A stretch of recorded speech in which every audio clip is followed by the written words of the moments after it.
नमस्कार, राज की बात में आपका स्वागत है। सेटिंग, लॉबिंग और उसके लिए गैदरिंग एक ऐसी जगह होनी चाहिए जहां पर ये बड़े बड़े लोग यानी कि एलिट सोसाइटी के वो लोग जो कि पॉलिटिशियन से सेटिंग कर सके, जो कि मीडिया और पॉलिटिशियन के बीच सेटिंग का फायदा उठा सके, जो जुडिशियल सिस्टम में बैठे हुए कुछ लोगों को प्रभावित कर सके और जिसमें जुडिशियल सिस्टम के लोग यानी कि जज साहब भी वहां जाते हों, पत्रकार साहब भी जाते हो और पॉलिटिकल लीडर भी जाते हो।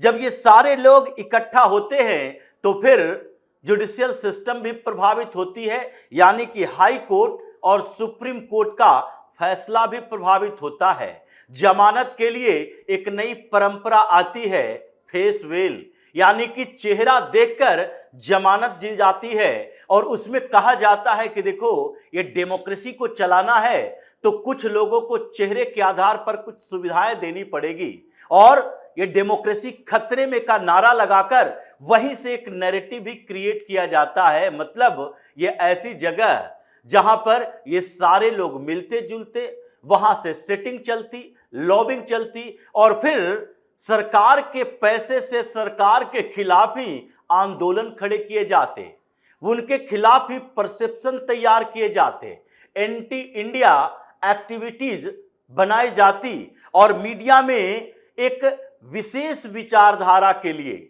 उसके साथ साथ पॉलिटिकल, जैसे पॉलिटिक्स में मुसलमानों के तुष्टीकरण की राजनीति चलती है, उसी तरीके से मुस्लिम तुष्टीकरण की पत्रकारिता शुरू की जाए और उन खबरों को दबा दिया जाए जो हिंदुओं के अधिकारों के लिए है, यानी जुडिशियल सर्विसेज, पत्रकारों का ग्रुप, पॉलिटिकल लीडर का ग्रुप, सरकार का सिस्टम, ये सारे लोगों का गठजोड़। और जहां पर इन लोगों की सेटिंग, लॉबिंग चलती थी, अब सरकार की नजर में आई और उसके बाद उसके ऊपर ताला लगा और ताला ऐसा लगा सारे छटपटा रहे हैं।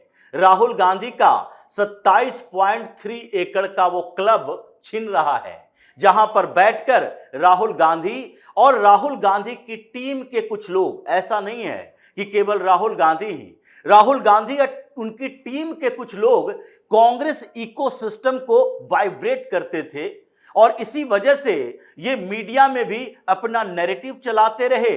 भले ही राहुल गांधी बाहर में आकर गोदी मीडिया करते रहे, लेकिन सबसे ज्यादा प्रभाव अगर मीडिया के अंदर रहा तो ये कांग्रेस इकोसिस्टम का रहा। कई अखबार, कई चैनल अभी भी वो हैं जो कांग्रेस और लेफ्ट के विचारधारा से ही चलते हैं। उनके एडिटर ग्रुप में कांग्रेस और लेफ्ट विचारधारा वाले लोग हैं, क्योंकि इनकी बैठकी, इनके मिलने जुलने का जगह ये सब एक ही है और वही विचारों का आदान प्रदान होता है। एडिटोरियल के दिशा तय किए जाते हैं कि हमें अखबारों में किस आधार पर खबरें चुननी है, किसके पक्ष में चुननी है, किसके विरोध में चुननी है। और ये सारे पत्रकार जो कहे जाते हैं लुटियंस पत्रकार, इन लोगों के भी जमावड़ा वही हुआ करता था। राहुल गांधी इसके मेंबर, इनके टीम के कुछ लोग मेंबर, बड़े बड़े बिजनेस हाउसेस के लोग मेंबर, जज मेंबर, पत्रकार मेंबर, और इन सब के लिए एक एलीट क्लब बना, जिमखाना क्लब। जिमखाना क्लब में इन्हीं लोगों के बैठने की जगह थी। इनको कई जगहों पर खान मार्केट गैंग भी कहा जाता है। सफदरजंग लेन में ये वो हाई सिक्योरिटी इलाका, सेंसिटिव जगह, सरकार का ध्यान नहीं, क्योंकि सरकार का ध्यान जाते जाते, इस पूरे सिस्टम में जाते जाते समय तो लगता है, क्योंकि लुटियंस दिल्ली के ऊपर कब्जा तो कांग्रेसियों का ही रहा है, चाहे दफ्तरों के आधार पर, जो कि अलग अलग नाम से दफ्तर खोले गए। राहुल गांधी, उनके पूरे विरासत में जो मिली है कांग्रेस के चारों तरफ, अभी भी जंतर मंतर पर जो एक ऑफिस है जिसके लिए कांग्रेस कोर्ट में केस लड़ रही है, जहां पर अभी सरदार वल्लभ भाई पटेल के नाम से एक लाइब्रेरी भी है और जिसके ऊपरी मंजिल पर जदयू का दफ्तर हुआ करता था। लेकिन उस पूरे बिल्डिंग पर कब्जा करने के लिए कांग्रेस सरकार को नोटिस भेज रही है कि सेल डीड मंगवाइए, ये कांग्रेस का दफ्तर है, इसे तो हमने 1959 में ही खरीदा था, लेकिन कांग्रेस में विभाजन हुआ तो उस विभाजन के बाद हम दिक्कत में पड़ गए, क्योंकि इंदिरा कांग्रेस, जो कांग्रेस आर कहा जाता था, उसको यह दफ्तर नहीं मिला। कामराज के कांग्रेस को मिल गया। उसके बाद दोनों पार्टियों में फिर से समझौता हुआ, मर्जर हुआ, लेकिन तब तक ये किसी और को मिल गया था। और फिर धीरे धीरे अभी यह स्थिति है कि हमें वो दफ्तर चाहिए, सबसे पुराना दफ्तर है। उसी के तरह से अकबर रोड का दफ्तर जिस पर सील लगाने की कोशिश की जा रही है, अब तो आपने इंदिरा भवन बना लिया। तो ऐसे स्थिति में ये कांग्रेस सेवा दल के नाम पर, यूथ कांग्रेस के नाम पर, नेहरू म्यूजियम एंड लाइब्रेरी के नाम पर, नेहरू के नाम पर, इंदिरा गांधी के स्मारक के नाम पर, ये हर जगह पर पूरे लुटियंस दिल्ली में गांधी नेहरू परिवार का और कांग्रेस का, इसी दोनों का कब्जा रहा था। और उसी कब्जे का नतीजा एक और था कि यहां पर तो सिर्फ हमारा पर्सनल है, लेकिन इसके लिए जरूरी है एक क्लब बनाना और उस क्लब पर कब्जा करना। 1913 में यह क्लब बना था, जिमखाना क्लब। उस समय इंपीरियल जिमखाना क्लब था। और इंपीरियल जिमखाना क्लब में कौन जाते थे? ब्रिटिश अधिकारी, ब्रिटिश सैन्य अधिकारी, ऑफिसर्स, उनके वो एलिट लोग जो ब्रिटेन से यहां आए थे, जिनको शाम के समय कुछ क्लबिंग चाहिए थी, सोशल एक्टिविटी चाहिए थी। और उसके अलावा कौन जाता था? भारत में वो लोग जो कि इन अधिकारियों के साथ जिसका उठना बैठना होता था, मतलब गद्दार गैंग के लोग, जिसको देश के स्वतंत्रता आंदोलन से मतलब नहीं था, जिसको देश के आजादी से मतलब नहीं था, वो ब्रिटिशर्स के साथ सेटिंग गेटिंग करना चाहते थे। उसके सैन्य अधिकारियों को गुप्त सूचनाएं देते थे। ये जमींदारों के उन लोगों का है भूमिका थी जो कि बड़े बड़े बिजनेस चला रहे हैं और उनको अपने आसपास के एक्टिविटी के बारे में ब्रिटेन के सैन्य अधिकारियों को, गुप्तचर एजेंसी को, उसके ऑफिसर्स को सूचना देनी है। वो लोग बैठते थे। आजादी के बाद इंपीरियल शब्द तो हटा दिया गया, लेकिन ये जिमखाना जो लिमिटेड बना, वो क्लब बना कि हम सोशल एक्टिविटी, स्पोर्टिंग एक्टिविटी यानी खेल कूद, सामाजिक गतिविधियों के लिए एक क्लब चाहिए जिसमें गैदरिंग हो सके एलिट क्लास के लोगों के लिए। पहले भी एलिट क्लास, अब भी एलिट क्लास। और वो एलिट क्लास कौन? पहले ब्रिटिश अधिकारी, और अब वही अधिकारी, पहले वो ब्रिटेन सरकार के वो जितने डेलीगेशन के लोग, उसके रिप्रेजेंटेटिव, और अब उसी तरीके से ब्रिटिश सरकार बदल गई कांग्रेस की सरकार में, तो कांग्रेस की लॉबिंग, कांग्रेस के गुप्तचरों का गैंग, कांग्रेस के लोगों के सेटिंग वाले लोग, वहां पर कांग्रेस के बड़े नेता मेंबर, और उसके साथ जुडिशियल सिस्टम में बैठे हुए कई जज मेंबर, उसके साथ साथ जो पत्रकारों का ग्रुप जो कि ऊपर का है, यानी कि एडिटर लेवल का है, उन लोगों का ग्रुप, वो भी मेंबर। और ये स्थिति बदलते रही। कांग्रेस के लोग इसमें सिटिंग गेटिंग करते रहे, पत्रकारों को कुछ सूचनाएं दिया करते थे, यानी कि मिनिस्ट्री में क्या हो रहा है, सरकार में क्या हो रहा है, कुछ इंफॉर्मेशन दो और उससे अपना काम करवाओ। फिर ये पत्रकारों का ग्रुप मिनिस्ट्री के साथ, मिनिस्टर्स के साथ, ऑफिसर्स के साथ बेहतर संबंध, बेहतर तालमेल, और उसके बाद क्या होता है? ट्रांसफर पोस्टिंग का खेल, करोड़ों की हेरा फेरी। और ये लुटियंस दिल्ली के पत्रकारों, जजों, पॉलिटिशियन का अड्डा बना रहा। लेकिन धीरे धीरे स्थितियां तो बदलनी थी, अभी नहीं बदली है, बल्कि ये स्थिति 2010-11 के बाद ही बदलने की शुरुआत होनी थी। लेकिन कांग्रेस की सरकार इसे बदलना नहीं चाहती थी। सेल डीड बढ़ता गया, ये कॉन्ट्रैक्ट बढ़ता गया। और 2014 के बाद जब इन पत्रकारों को सरकार की सूचना नहीं मिली, अब मोदी सरकार में क्या चल रहा है उनके मंत्रियों को पता नहीं होता, इन लोगों को क्या पता होगा कहां कौन मुख्यमंत्री बनेगा, किस जगह पर कौन मंत्री बनेगा? इसके लिए लॉबिंग नहीं होते, निर्णय संगठन में होता है, कोई जानकारी ही नहीं।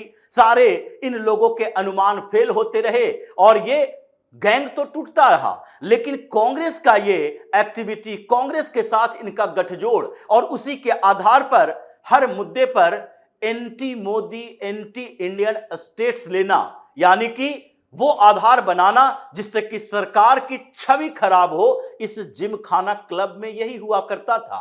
कांग्रेस में राहुल गांधी इसके मेंबर, कांग्रेस के लोग कह रहे हैं कि राहुल गांधी से बदला लिया जा रहा है।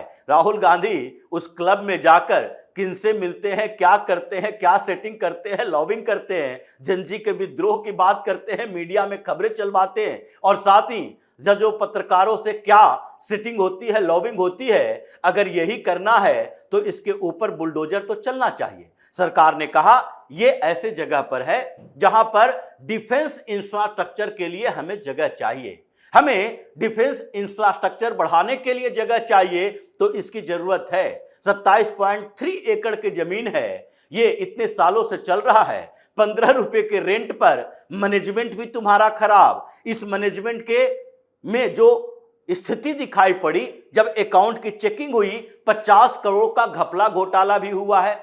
इसके मैनेजमेंट में शामिल कुछ लोगों ने बड़े आरोप भी लगाए हैं कि वहां पर जिमखाना क्लब में ये माफियाओं का राज चल रहा है। वहां बिजनेसमैन के नाम पर वो माफिया भी मेंबरशिप लेते हैं, पैसे देते हैं और फिर जाकर अंदर में सेटिंग करते हैं अधिकारियों के साथ, IAS IPS अधिकारियों के साथ, पत्रकारों के साथ, और इस सेटिंग गेटिंग से ये अपना माफियागिरी चलाते हैं। क्राइम चलता है, साइबर ठगी का क्राइम चलता है। अभी ये पूरे क्राइम का अड्डा बन गया है, सेटिंग लॉबिंग का अड्डा बन गया है। ये सारे आरोप लग रहे हैं और सरकार ने एक नोटिस भेज दिया कि ये 15 रुपए का रेंट मैनेजमेंट तुम संभालो, तुम लोगों के लिए ये बढ़िया सुविधा हो, खाने पीने जाकर मौज मस्ती करने का, और उसका पेमेंट सरकार दे। 27.3 एकड़ जमीन दिल्ली के उस पॉश इलाके में 27,000 करोड़ का है। ये उससे भी ज्यादा लाख करोड़ में होगा इस प्रॉपर्टी की कीमत, और उसको ऐसे ही इन लोगों के उठने बैठने की जगह छोड़ दिया जाए। ये क्यों ना डिफेंस के लिए बने, वहां पर वो उस जोन का इस्तेमाल किया जाए। और यही सरकार कहती है कि ये सेंसिटिव इलाका भी है, जगह भी है, और वहां पर डिफेंस इंफ्रास्ट्रक्चर के लिए हमें जमीन चाहिए, और फिर उसमें पब्लिक एक्टिविटी के लिए भी कुछ जमीन चाहिए, जिससे कि हम जन सरोकार के काम कर सके। ये क्लब ऐसे नहीं चलेगा। आपके पास सुविधा है, पैसे है, दिल्ली में इतने सारे क्लब हैं जो प्राइवेट क्लब हैं, फार्म हाउसेस हैं। आप लोग फार्म हाउस को क्लब में तब्दील कर दो। आपके पास पैसों की कमी तो है नहीं, सारे एलिट क्लास के लोग हैं। तो ऐसी स्थिति में समस्या खान मार्केट गैंग की हो गई, समस्या लुटियंस पत्रकारों जजों की हो गई, समस्या कांग्रेस के उनके साथ लॉबिंग की हो गई, और ये चले गए सुप्रीम कोर्ट। 500 लोग, ये 500 मेंबर्स हैं जो उस पिटीशन पर हस्ताक्षर किए। अब उसमें जज साहब की भी भूमिका है, वहां मेंबर तो वो भी हैं। 1400 मेंबर वाले ये पत्रकार, जज, बड़े बिजनेसमैन, कांग्रेस के नेता, ये सारे लोग उसके मेंबर हैं। मैनेजमेंट संभालने वाले लोग इन्हीं के होते हैं, और अलग अलग कोनों में अलग अलग जो सेटिंग चलती है, उसका परिणाम देश में अराजकता का माहौल, चोरी डकैती, सेटिंग गेटिंग, लॉबिंग, यही में दिखाई पड़ता है। इसलिए बुलडोजर तो चल गया, अब इन लोगों से पूरा अड्डा छिन गया है। राहुल गांधी छटपटाए, सुप्रीम कोर्ट में हंगामा हो, या फिर ये लोग सड़कों पर प्रदर्शन ही क्यों न करें। अब जिमखाना क्लब के बंद होने का समय आ गया।